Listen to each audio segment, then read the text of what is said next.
मैं आप सब लोगों का पहले शुक्रगुजार हूँ। आप इतने शॉर्ट नोटिस पे आपने हमारी एक कॉल पे आप आ गए, इसके लिए बहुत बहुत शुक्रगुजार हूँ। मुझे आप लोगों से आपकी वसातत से अपने उन लोगों से मुखातिब होना चाहता हूँ जो इस कोविड के बाद और तकरीबन 3 साल के बाद हरमैन खुलने के बाद एकदम से उन्होंने पॉजिटिवली रिस्पॉन्ड किया और वो हरमैन की ओर सफ़र में गामजन है। ये इस साल जो हमें अनएक्सपेक्टेडली लोगों को जिस तरह से हमने देखा जाते हुए, आज तक हमने कभी भी इस तरह से लोगों को जाते हुए नहीं देखा। जब हालात बिल्कुल ठीक थे, माली हालात भी तब ठीक थे, तब भी नहीं देखा हमने इस तरह से जाते हुए। ये बहुत ही खुशाइन बात है और एनकरेजिंग अप्रिशिएटिंग बात है। लोग एकदम से, ख़ास तौर पे कश्मीरी कौम, और जो हमने देखा पिछले 2-3 महीनों से, अक्टूबर में जब हम एसेस कर रहे थे हमको लग रहा था कि शायद कोई नहीं जाएगा, लेकिन फिर नवंबर दिसंबर के बाद ऐसे जैसे लोगों की बाढ़ आ गई। और पूरे सीज़न में जो कोविड से पहले जो पीक सीज़न था, रिकॉर्ड जो हमने बनाया था 30 to 40,000 लोगों को हमने, 30 से 40 हज़ार लोगों को हमने उम्रा के लिए भेजा हुआ था साल के अंदर।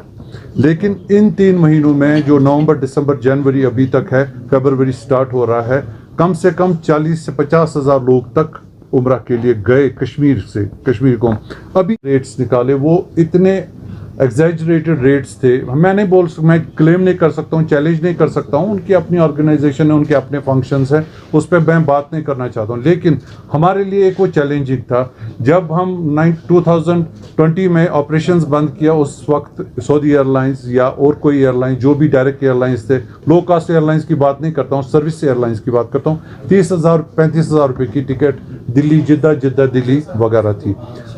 वही टिकट आज कम से कम, मतलब अगर हम बहुत पहले भी उसको बुक करें, 50,000 से कम नहीं है। और ये उसका हाल है इंटरनेशनल टिकट का। डोमेस्टिक का भी आपको पता है 15,000, 10,000, 12,000 रुपये टिकट, ये एक चीज़ है। और वीज़ा जो था हमारा, वीज़ा फीस जो हमने देना होता है वहाँ पर, वो थ्रू ऑनलाइन सिस्टम था, वो 5,000 रुपया था जब हमने ऑपरेशंस बंद किए कोविड से पहले। कोविड के बाद वही ऑपरेशंस कोई 22,000, 23,000, 24,000 भी था। अब थोड़ा सा 2-3 हज़ार रुपये इंश्योरेंस का अमाउंट कम होके वो 17,000 रुपये तक आ गया। लेकिन फिर भी जो रेट एस्केलेशन है वो 3-4 फोल्ड एस्केलेशन रेट है। उन सब चैलेंजेस के साथ हमने जो पैकेजेस बनाए, सितंबर में हमारी एसोसिएशन के एग्जीक्यूटिव कमेटी बैठी, हमने एसोसिएशन का पैकेज बनाया। तो सबसे पहले जो हमने डिसाइड किया कि हमने इकॉनमी पैकेज प्रमोट करना है, ताकि ज़्यादा से ज़्यादा लोग मुस्तफ़ी हो, वो जा सके हरमैन की ओर। तो हमने वो इकॉनमी पैकेज, मतलब जो भी थोड़ा डिस्टेंस पे होटल हो, 500, 700 मीटर, 800 मीटर डिस्टेंस पे होटल हो, खाने में बिल्कुल नॉमिनल खाना हो, उस चीज़ से वो हमने इसको इकॉनमी बनाया। और जो हमने प्रमोट पैकेजेस किए वो हमने 1,15,000 से 1,20,000 के रेंज में अपने मेंबर्स को बोला आप इसको बेचो। मैं आप लोगों को बताना चाहता हूँ, इसमें टिकट का जो कंपोनेंट है 60,000, 65,000 रुपये, और अगर सऊदी एयरलाइंस और डोमेस्टिक वो 70,000 रुपये भी हो जाता है। और फिर वीज़ा अगर 20,000 रुपये हो गया तो 90,000 रुपये हमारा जो मेजर कंपोनेंट है टिकट और वीज़ा में चला जाता है, और डोमेस्टिक इधर जो खर्चा है। तो 1,10,000 या 1,15,000 जिन एजेंट्स ने ले लिया, या 1,000, 20,000, तो उनके हाथ में बचता है 30,000 रुपये।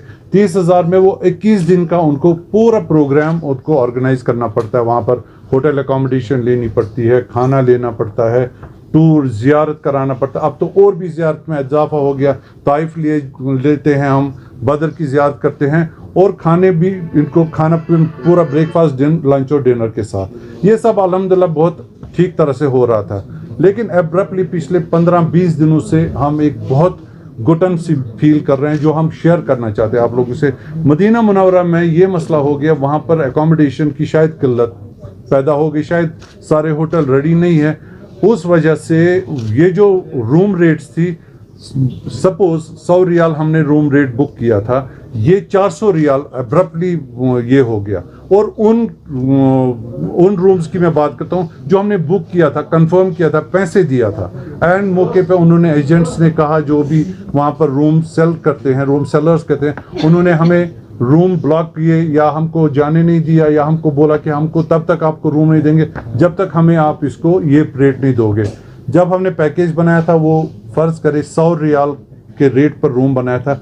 अब हमारे एजेंट्स आई स्वेयर जेब से अपने घर के खर्चे से लिटरली कुछ बेचारे गरीब इस तरह से वो मतलब घर का सोना बेचकर लोगों को उम्रा करा रहे हैं, वो क्योंकि उनको वो बजट मीट नहीं कर पा रहे हैं, 400 रियाल नहीं दे पा रहे हैं। कल रात को भी एक एजेंट मुझे फ़ोन कर रहा था मदीना मुनव्वरा से, मुझे रूम नहीं मिल रहा है, मैं क्या करूं। ग्रुप मक्का से निकल चुका है, मदीना की ओर आ रहा है, 3 घंटे में वो ग्रुप मदीना पहुंचेगा। और जिसके साथ मेरा रूम रेट था, कंफर्मेशन था, वो कहता है कि मेरे पास रूम नहीं है। तो फिर मेरी उसके साथ बात हो गई, तो आप क्या बोलता है अब रूम मुझे मिल रहा है दूसरी जगह पे।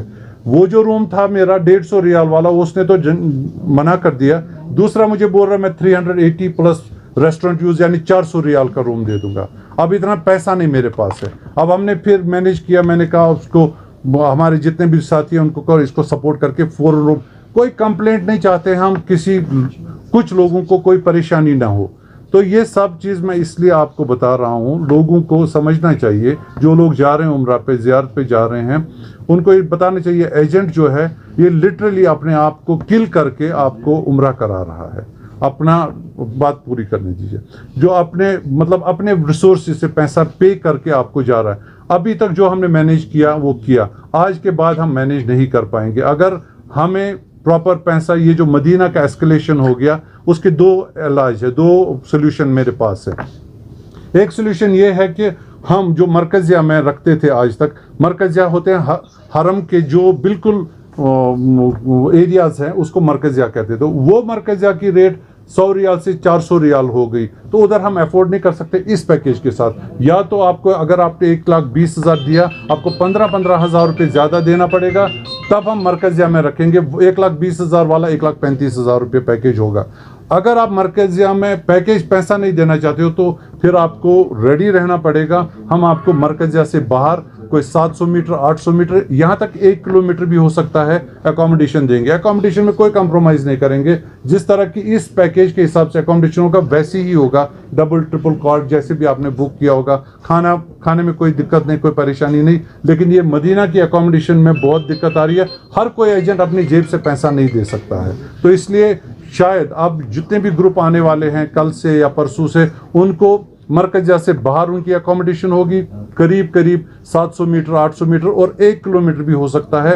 इसमें मैं आप सब लोगों के बसातत से अपने कौम के, अपने लोगों को रिक्वेस्ट करता हूं कि इन ट्रैवल एजेंट्स के साथ, इन टूर ऑर्गेनाइजर्स के साथ और इन ग्रुप लीडर्स के साथ पूरा ताउन करें, उनके साथ कोऑपरेट करें। ये यकीन करें, ये जितने भी ग्रुप लीडर्स हैं अपने आप को ख़त्म करके आपको कोई आंच नहीं आने देंगे, आपको कोई परेशानी नहीं होने देंगे। ये खुद को कर्जे में डुबा देंगे, आपको कोई परेशानी, लेकिन इसका गलत फ़ायदा नहीं उठाना चाहिए।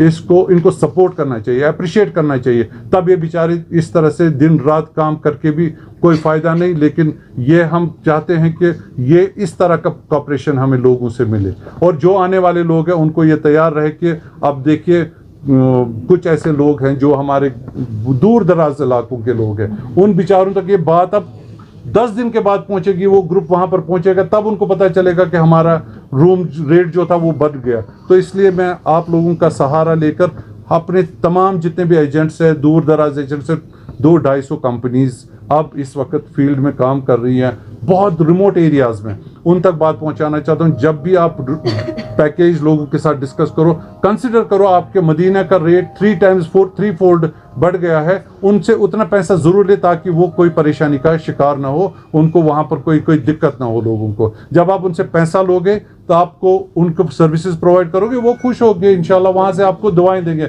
आप उनसे पैसा कम लेकर उनको अजियत में डालोगे, परेशान करोगे, वो वहाँ से आपको फ़ोन करेंगे, दिक्कत करेंगे, वहाँ पर आपके साथ लड़ाई झगड़ा होगा। आपने रिसेंटली एक वीडियो क्लिप देखी होगी, वायरल हो गई थी कल से, कुछ हुज्जाज आपस में लड़ रहे हैं, रूम के लिए लड़ रहे हैं। वो कहता है मैं पहले घुसूंगा रूम में, और दूसरी फैमिली कहती मैं इस पर, इस तरह की हालात है।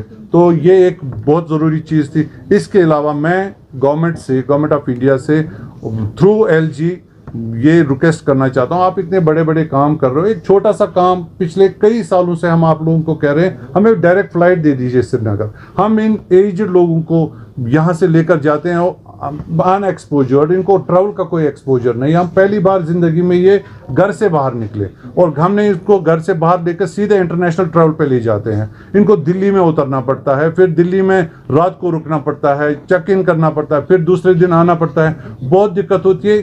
क्या हो गया, अभी तक आप एक फ्लाइट नहीं ऑपरेट कर सकते हो, एक इमिग्रेशन काउंटर नहीं कर सकते हो। इतना बड़ा आप दावा करते हो, एक छोटा सा दावा ये भी तो पूरा कर लीजिए। हमारे इन लोगों को इतनी दिक्कत नहीं होगी, ये अब बहुत ज़्यादा दिक्कत होने लगी। हम शुक्रगुजार हैं, इंडिगो ने यहाँ से ऑपरेशन स्टार्ट किया, लेकिन वो अब भी अधूरा ऑपरेशन है, क्योंकि उनको भी हमें हाजियों को टर्मिनल 1 पे वो ड्रॉप कराते हैं, कुछ हाजियों को फिर 1 से हमें 3 पे ले जाना पड़ता है। बहुत दिक्कत होती है। हमें जल्द से जल्द immigration counter, custom counter Srinagar airport पे चाहते हैं, ताकि ये लोग यहाँ से फ्लाइट में बैठ के सीधे जिद्दा पहुँचे और वहाँ से जब आप हज का ऑपरेशन कर रहे हैं यहाँ पर, उन दिनों आप इमिग्रेशन कर रहे हो, 5000 लोग आपका स्टेट हज कोटा है, मैंने 50,000 लोगों को भेजा, इनके लिए क्यों नहीं इमिग्रेशन की फैसिलिटी आप दे रहे हो? So this is high time. मैं LG साहब को अपील करता हूँ, रिक्वेस्ट करता हूँ, मुतबना अपील करता हूँ, इतने सारे लोग हैं, एज लोग हैं, इनके सहूलियत के लिए आप सब प्लीज़ इसको जितना जल्द हो सके कराया जाए। और चूंकि अब हज ऑपरेशन भी आने वाला है और इस साल हमारा हज का कोटा जो सऊदी हुकूमत ने